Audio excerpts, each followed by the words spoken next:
Okay, good morning, everyone. My name is Doreen Smith, and I'm the CalCAP Program Manager here at CPCFA. And we would like to welcome you all to our lender webinar, which is an introductory overview of our 3 new zero-emission programs that we will be rolling out over the next few months. And we have partnered with 3 separate agencies to administer these programs: the California Air Resources Board, the California Energy Commission, and Southern California Edison. So we have representatives of each of those agencies on the call today, and we will go through the overview of each of the programs, and then we will take questions at the end.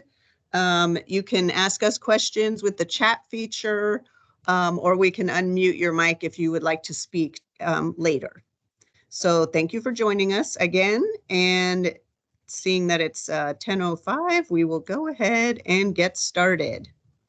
So first off, we understand that some in today's audience may be fleet owners or other small businesses interested in these financing programs. And we obviously really appreciate your interest. What we just this presentation is specifically geared toward the lenders and how they can participate in the program.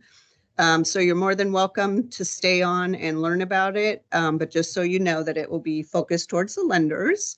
And then once lenders complete the enrollment process for these new programs, the lenders will be listed on CalCAP's website so that you will be able to look them up and contact a lender directly to work on making a loan that will be enrolled in one of these programs.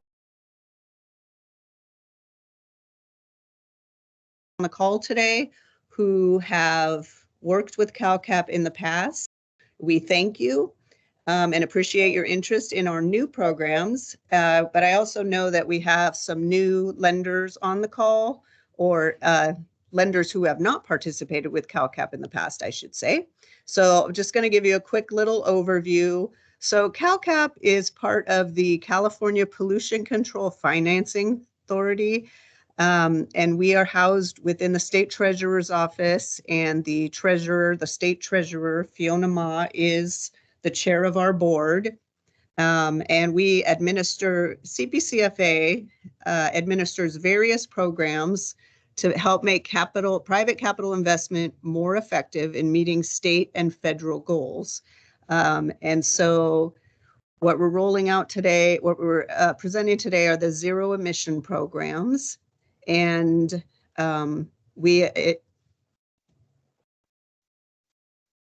so to give you a little more, CalCAP stands for the California Capital Access Program, and it was established in 1994, commonly known as CalCAP.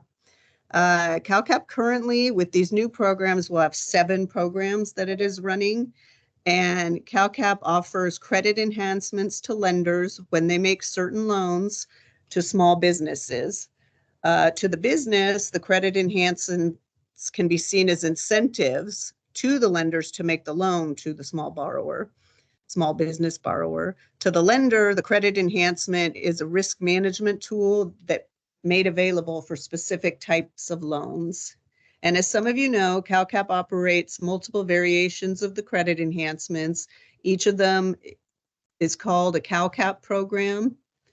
And then as I stated, these 3 new ZE programs will bring the total number of active CalCAP programs to 7. And we have the ability to do many different programs because of our statutory ability to work with independent contributors. And independent contributors are entities which identify a state or federal policy goal which can be supported by a credit enhancement program for loans of private capital. And so these independent contributors provide the loan eligibility characteristics and provide the funding for the program.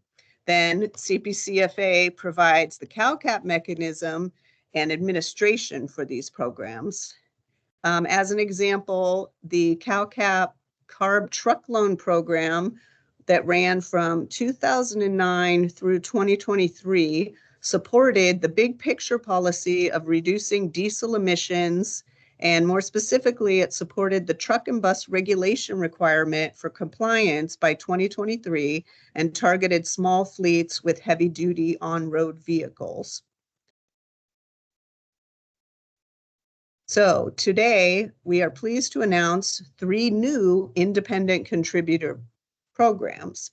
So we are excited to build on the existing relationships we have with the California Air Resources Board and with the California Energy Commission, as well as a new connection with the Southern California Edison Company to be able to offer these pilot programs to lenders in support of loans for medium duty and heavy duty vehicles and infrastructure, for zero emission vehicles and infrastructure.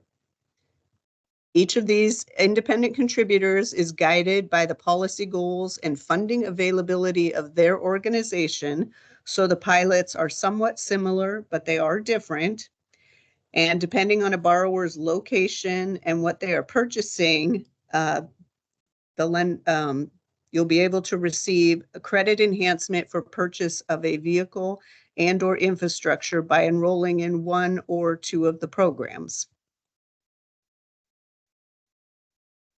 Now I would like to introduce our partner from the California Air Resources Board to discuss their agency. Brandon? Thank you, Doreen. Good morning and good afternoon, everyone. My name is Brandon Rose. I'm a longtime staff at the California Air Resources Board. I actually got my start here working on the truck and bus rule, which was the truck replacement and diesel filter program. And then we've been transitioning into this new zero emission world. So I've been happy to, on the CARB side, be helping set up the new zero emission loan program. As Doreen mentioned, this is specifically designed for vehicle loans. It is the loan program. We had an initial allocation of $5 million from the CARB fiscal year 2022-2023 funding plan. And then the program builds off of the truck loan program. So while it's zero emission, a lot of the underlying mechanics of the loan loss structure remains the same.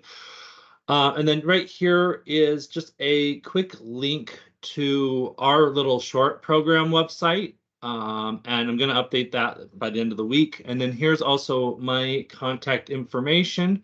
Let's jump to the next slide. And I wanted to mention we have a really good website set up for general CARB truck rule information called the Truck Stop.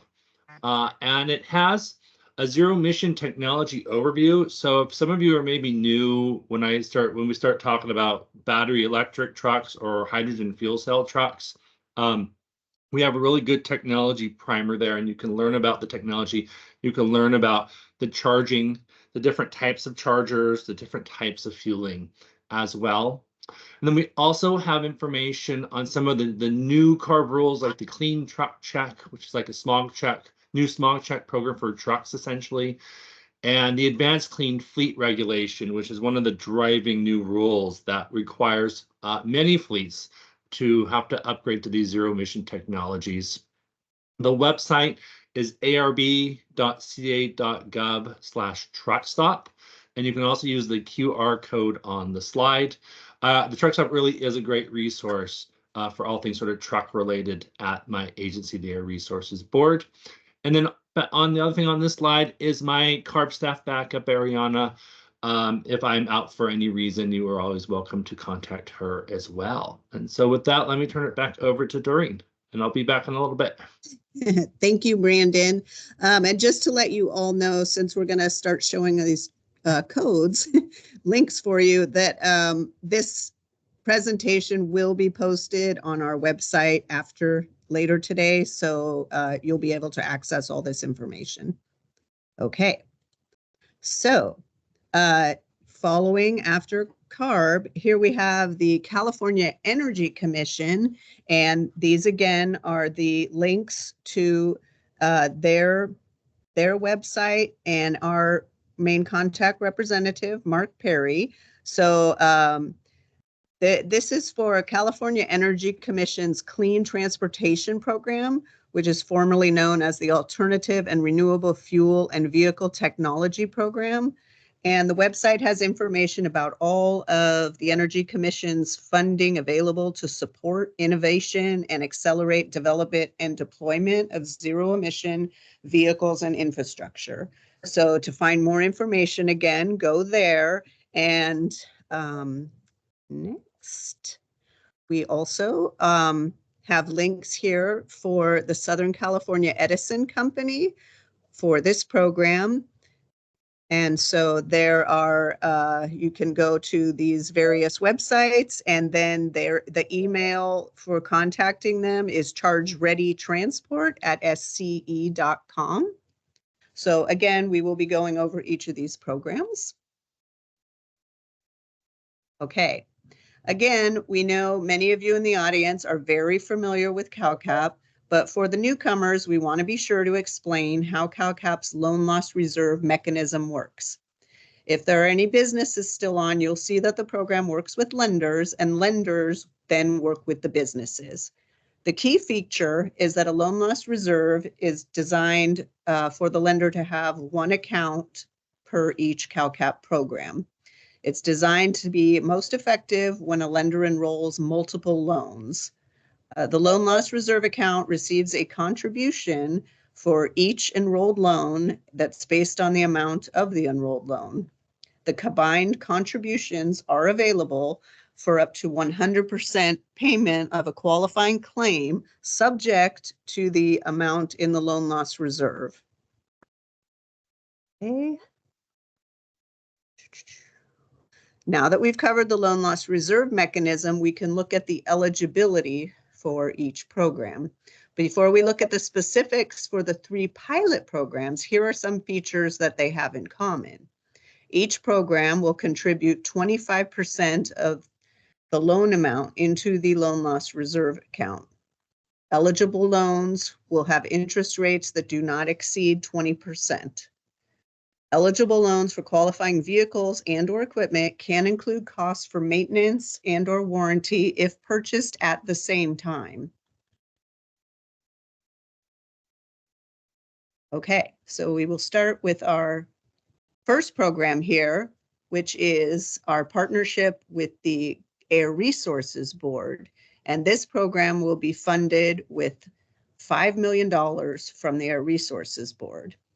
And lenders can enroll eligible loans meeting the following parameters: zero-emission powertrain, including electric, hydrogen refueling, or other zero-emission technology; new and used medium and heavy-duty trucks over 8,500 pounds gross vehicle weight; equipment warranty and maintenance plans when funded with the purchase of an eligible truck. And the maximum eligible fleet size is 20 vehicles. For the zero-emission heavy-duty infrastructure program, we will be partnering with the Energy Commission for this one. This will be funded. This is a pilot project that will be funded with $5 million from the Energy Commission.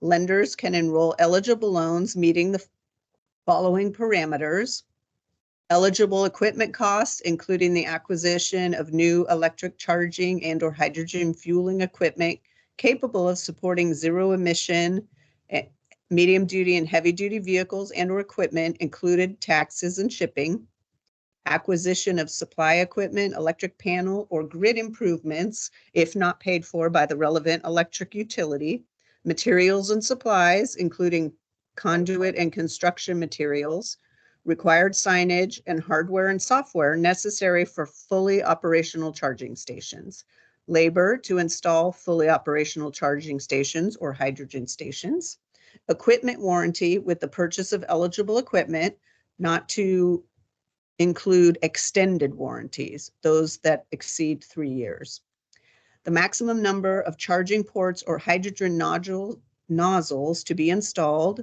20 charging ports, 20 hydrogen nozzles, or 20 total of both. And our third pilot program we will be launching is called the Zero-Emission Truck, Bus, and Infrastructure Program. And this program will be funded with $20 million from Southern California Edison. And lenders can enroll eligible loans that meet the following parameters. The borrower must have an active Southern California Edison Company service account. The borrower must be located in or use the vehicles primarily in an area defined as a disadvantaged community or a rural community, which will be defined in the ZET-BIF program regulations. New and used medium and heavy duty vehicles, buses, and other vehicles over 8,500 pounds gross vehicle weight, and vehicles must be battery electric. Equipment costs for electric vehicle charging stations and equipment warranties when funded with the purchase of eligible vehicles and/or charging stations.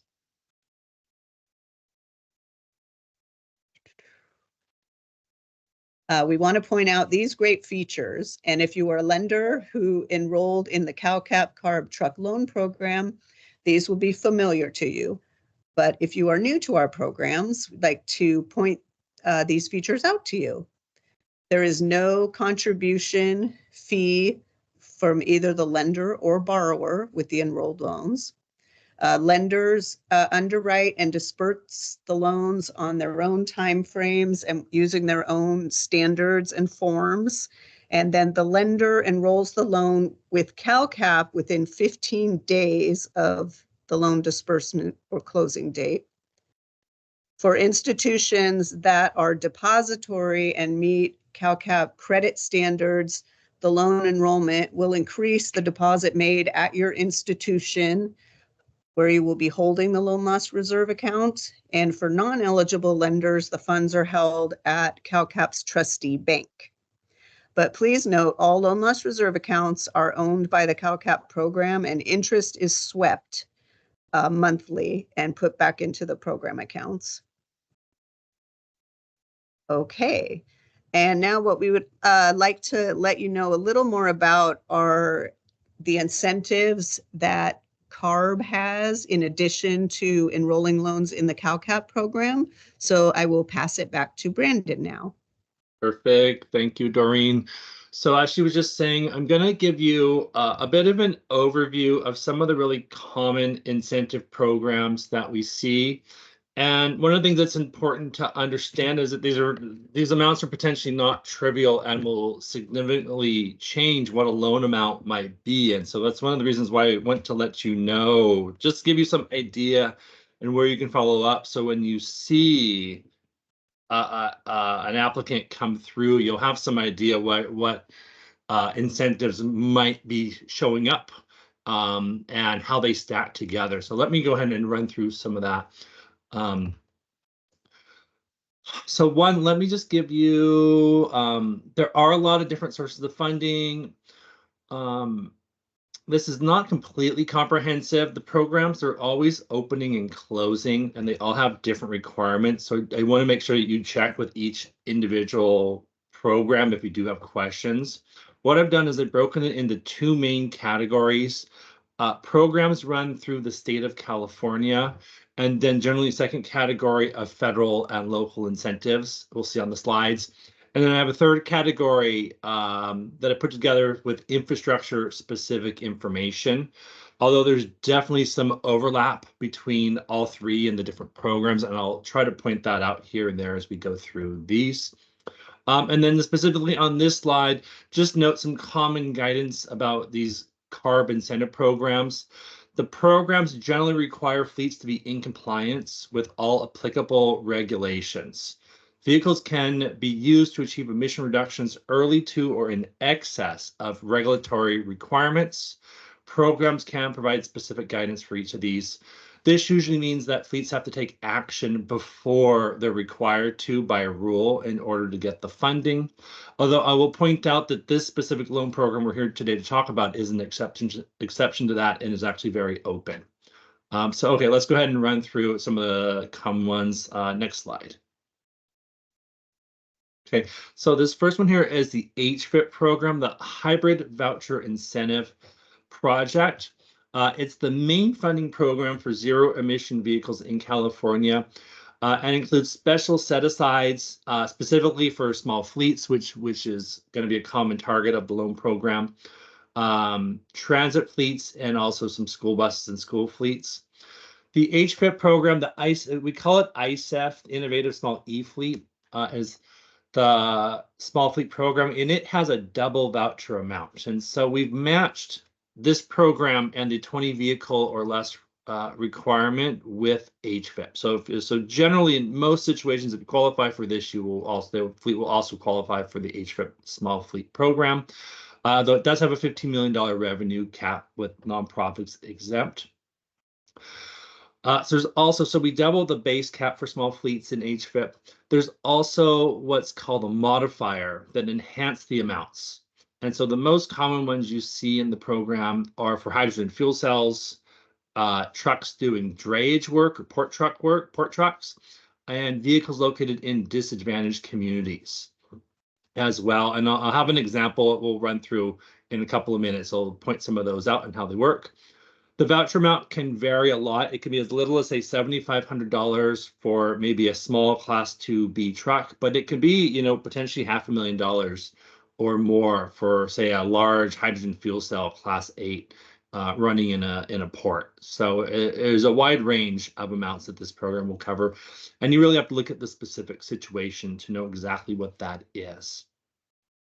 I just note that nonprofit CalSTART administers this program on behalf of the Air Resources Board on day-to-day, and they do that in conjunction with Tetra Tech as well. And the website is here, californiahvip.org as well. And just a quick note, HVIP allows co-funding with other incentive programs, provided the other programs allow it as well. And of course, all the other regular project requirements are met as well. Okay, so that's HVIP. That's probably the most common one you'll see. And HVIP does not require a vehicle scrap. So fleets can just directly add vehicles in without scrapping anything to qualify. Let's jump to the next slide.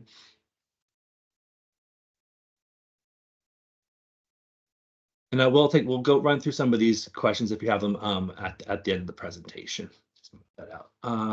So the next one I wanted to talk about was the Carl Moyer program and the voucher incentive program. VIP is really the streamlined subset of the Moyer program. These programs are typically run through a local air district, and they require an existing vehicle to be scrapped. So that's one of the major differences. The amount varies based on the emission reductions and the specific vehicles being removed and purchased. So they often have guidebooks with a whole bunch of tables, and you look up the specific situation to see what that incentive level is. The Moyer and VIP co-funding is available with other incentive programs allowed as well. And then all program requirements must be met, including but not limited to exceeding the percentage of total project costs and ensuring private cost sharing requirements are met. So stacking is generally allowed with those little nuances. And there's the website on there. Let's jump to the next slide. So this one, I'm only going to be very brief on this one. This is the Volkswagen Mitigation Trust, which came out of the Volkswagen emissions scandal. So that money, there is still money flowing to environmental projects. So there is one available for zero emission trucks. It is currently open. I was just on the website yesterday, so it is open and running, which is good news. And this is just a real brief note, their stacking requirements, the funds can be combined with the other CARB implemented programs, but the NOx reductions can be counted for only one program. No double counting is their one requirement. And there's a link to the program website as well. It's actually administered day-to-day by the South Coast Air Quality Management District, is the day-to-day administrator that we contract to. Okay, let's keep going. Next slide. So this slide is sort of a laundry list of all the other potential state programs that have funding. They do sort of open and close at different points throughout the year. But let me just run through these and give you just a teeny bit of information about each one. The first one up here is the Community Air Protection Program, or CAP. These use locally directed AB 617 funding.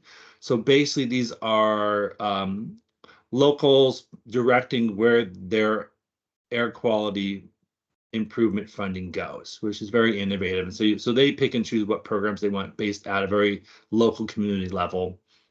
So that's an interesting one. What else do we have on here? The next one is the have on here the core program. The core program is actually designed for off-road equipment, but I included it because sometimes you will see some off-road yard trucks running through it, and so just FYI. And then you also see what we call as the farmer program. There's you have the acronym spelled out: Funding Agricultural Replacement Measures for Emission Reductions. We just call it farmer.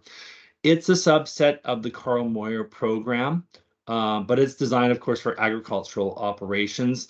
It tends to open and close as funding permits as well, but it's the very ag-specific program we've been running.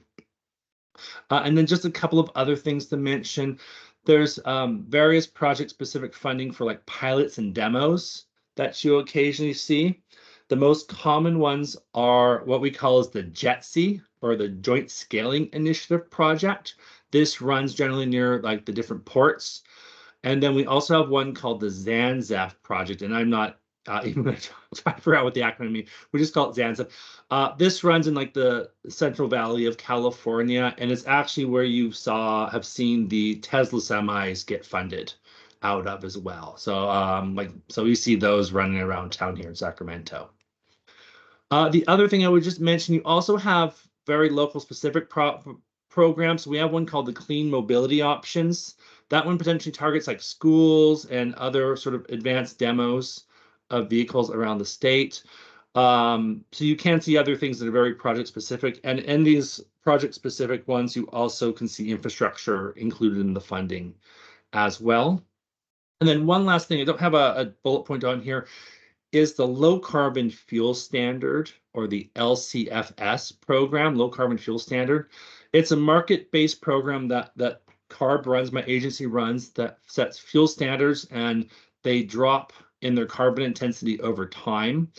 And it's important because zero-emission vehicles will potentially produce these LCFS credits, and those credits can be sold and generate a significant revenue stream, which potentially can offset part or all of a fleet's fueling costs. So if you're looking at, say, like how much revenue is this company bringing in, that credit can be an important component as well. I'm not going to get into a whole bunch of detail. You can do a whole presentation just on that, but it's important to be aware of the LCFS credits and that they're out there. Okay, let's jump to the next slide.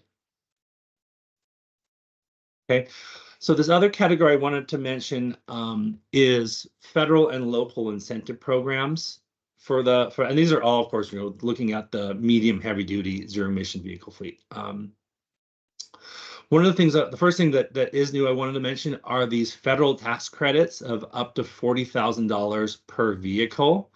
So that is new, and they are transferable as well, so they can be broadly used.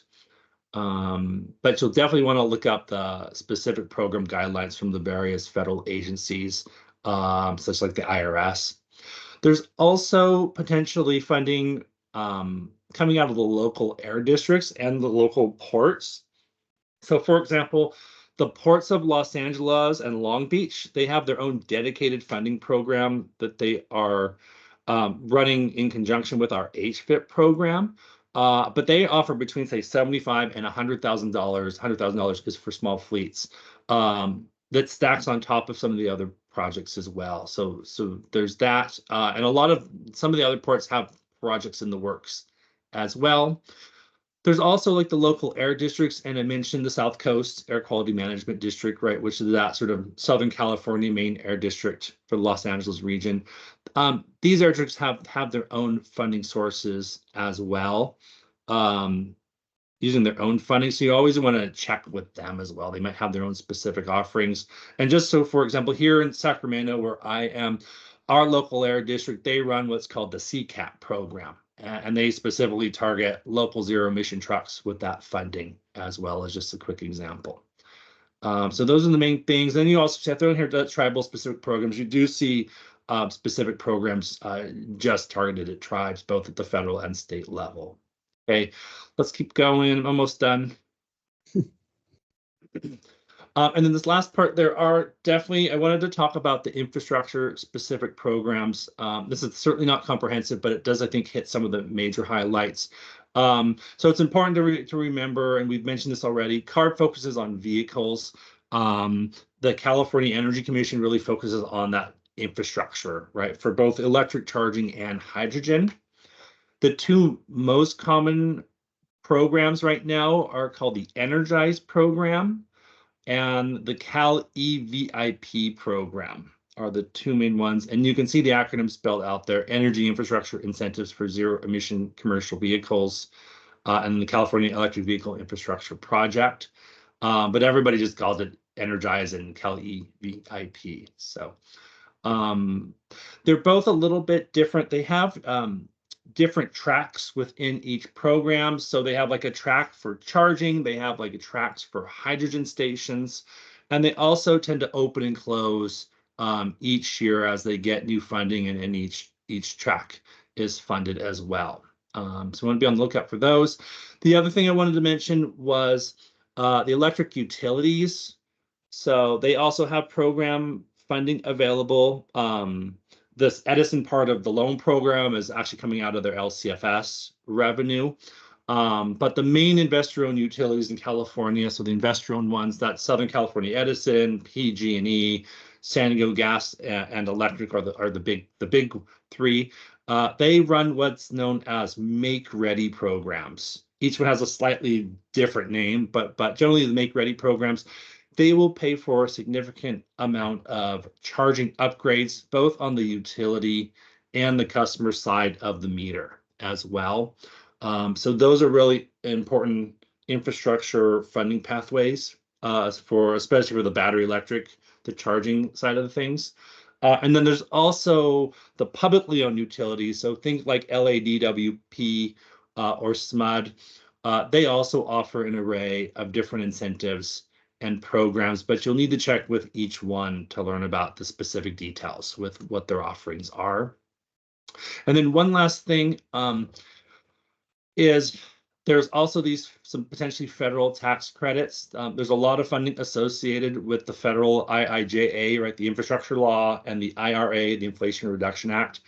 So you want to be aware of the various tax credits. They're generally 30% of the infrastructure cost. And I understand these are called the 45W and the 30C credits are where these are actually located. So be aware those are another potential new funding source out there for infrastructure. Okay, then let's jump to my last slide, and we'll take some questions. Let me run through just this one really common example that we have today, and I just made this up, but it's pretty common. It's for a Class 8 battery electric drayage truck owned by a qualified small fleet, 20 vehicles or less, and meeting that revenue requirement. Right, domiciled, I mean located in a disadvantaged community and operating in a port, and I've just said a generic port.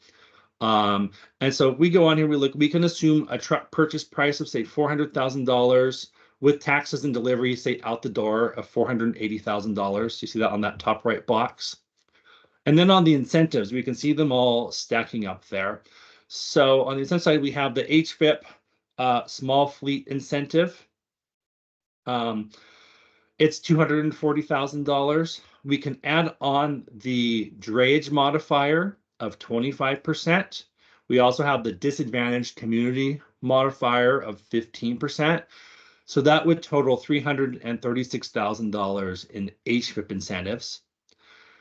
Just note that HVIP will only pay up to 90% of the vehicle costs without any taxes and fees on that. So just FYI.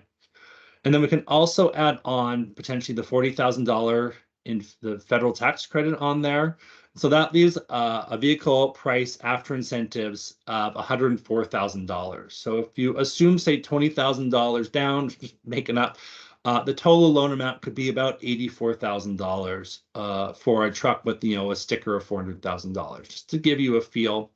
Also note, as I mentioned before, the ports of LA and Long Beach, they potentially offer that $100,000 incentive for qualified small fleets running in their ports. So like if you add another, say, $100,000 to this, a fleet may not need a loan at all. And sort of up to you and them, how do you want to handle that federal tax credit of $40,000 that get applied? How does that get run through a loan? I think something to think about as well.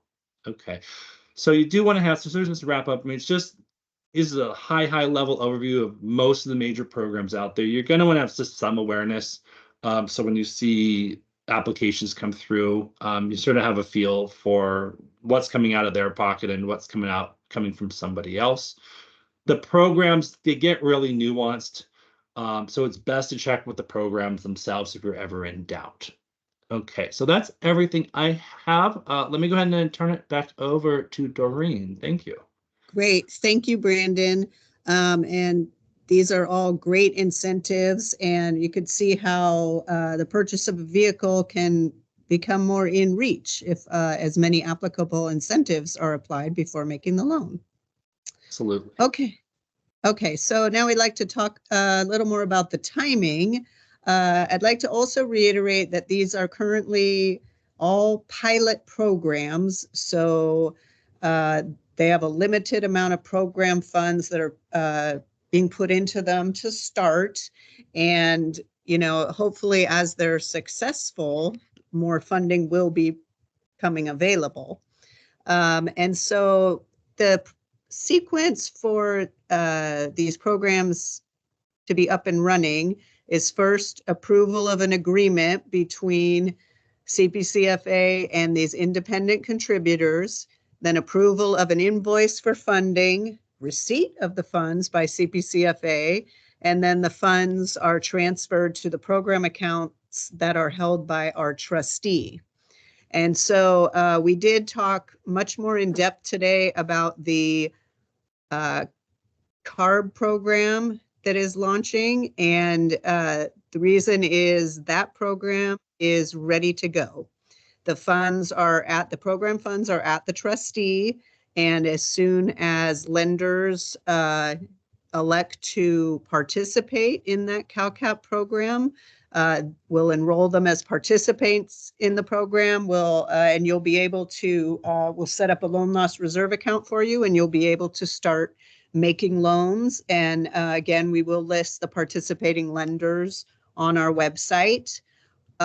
For both the infrastructure program with the Energy Commission and the program with Southern California Edison, both of those programs have been approved by the authority board.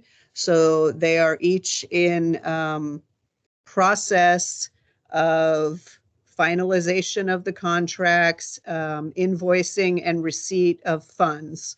So we will continually update lenders and other stakeholders of the timing as the funds are received and loans are ready to enroll.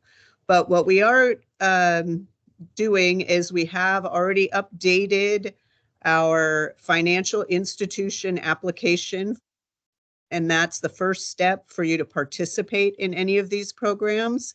And for any of you that are current lenders, you would just be submitting an amended application where you are choosing to participate in these 3 new pilot programs, 1, 2, or 3 of them.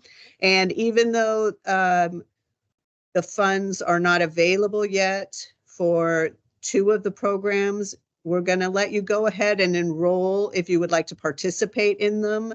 And then because then we'll know to keep in contact with you, and then it will be easier to go once the funds are available and things are up and running. So later today, you can go to our website. You can view the updated financial institution application, select 1, 2, or 3 of these programs you would like to participate in. And then CalCAP will review this, provide approval to you. train you on the new programs as needed, and you will provide all information required to participate. Then you'll be able to start enrolling loans, as I stated. And the documents for enrolling loans will be posted on our website also. So you'll be able to, once you are enrolled to participate in the program, set up with the loan loss reserve account, the forms will be available for you to actually start making loans and enrolling them in the CARB program right away. And the other ones, again, as the funding comes through. So a lot of information today. And again, these are pilot programs. They're new. So you may have questions later or as you get started. And so that's fine. We'll see how things go. And at this time, we would like to open it for any questions you may have. Doreen, yes, this is Eric. Doreen, this is Brandon. I saw one question in the chat asking about where can I go for help and get advisory services, and our staff, they went ahead and pasted that in, but my agency, CARB, we are funding through CalSTART what is called CalFleet Advisor. And so it's a completely free advisory service, and they will help you with one-on-one assistance, talking about what fleets have to do, help them identify what potential funding programs are out there. And so CalFleet Advisor is what you want to look up. It's a really great resource, and it's completely free. And then people can also they'll run into what's called the Funding Finder tool. I'm not sure it's going to continue to get funded and updated, so I didn't put it on the slide, but it is another good resource if people want to put in exactly what their location is, what kind of vehicles they own. It can help identify funding programs as well. So that's just some things I wanted to touch on. Okay, thank you, Brandon. Okay, Howard, go ahead. Hi, good morning, Doreen and Brandon. Thanks for the update. With respect to the 3 programs that you described, how can the funds that are contributed to support those programs, are they able to be blended with existing reserves that we have to support those transactions? We're not going to blend the funds because for tracking purposes and reporting. However, Okay. with the CARB program, you'll be able to access your current diesel loan loss reserve for claims. Okay. So for you, those funds are available. We just will keep them in 2 separate accounts. So you build up your new ZE loan loss reserve account, and say you have a claim. If you have enough in the ZE account, the claim will be paid from there. If you don't have enough and you would like to access your diesel loan loss reserve account, keeping in mind that, you're tapping into availability for any outstanding diesel loans, right? But you're choosing which one you would like to file a claim. You can then file a claim for a ZE default and utilize those funds. Okay, great. And would that then apply to just the CARB, the first one that you mentioned for 20 trucks, or would that also apply? Would that answer be the same for the SoCal Edison program? Yeah, at this time, no, but that's certainly up for discussion, and we should have some updates going forward for that. Okay. Any thoughts on, is that a fairly imminent discussion, or is that something just because we have opportunities with some fleets that are SoCal customers that have over 20 trucks, and it would be an important, valuable addition, I think, to help facilitate some of those financings. Okay, well, yes, it would be an imminent sort of discussion, and thanks for that update, additional information. That's the kind of thing that's always helpful in having these discussions and, making different decisions. And again, too, these are all pilots. And so as we get up and running, I think we're all gonna determine things and, maybe have more questions, more answers, different, ways to finesse the program too. So yeah, keep that in mind too. But thank you, Howard. Thank you.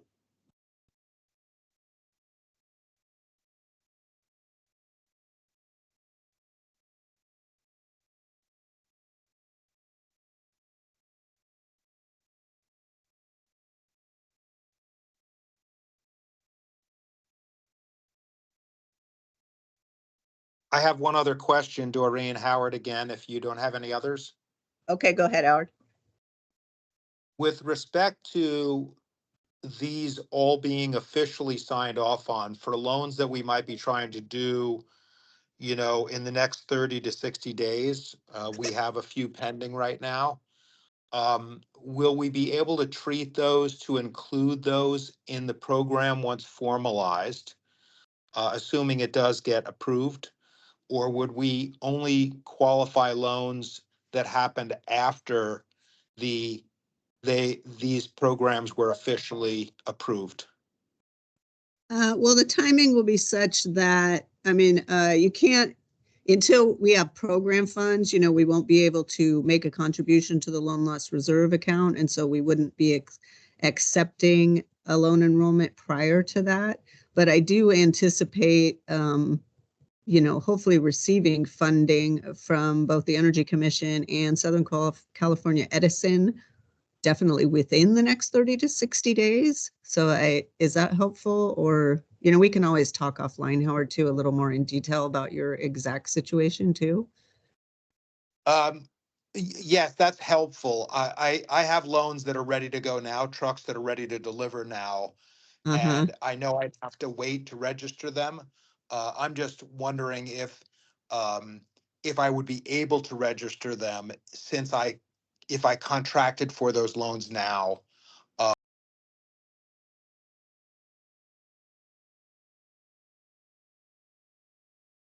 So basically, yeah, expanding beyond our standard 15-day to submit the loan, right? That's what you're asking? Yeah. Okay. Yeah, since that's a regulatory thing, let us just take a look internally and see if there any way we can, finesse the timing, but we'll see what we can do. Perfect. Thank you very much.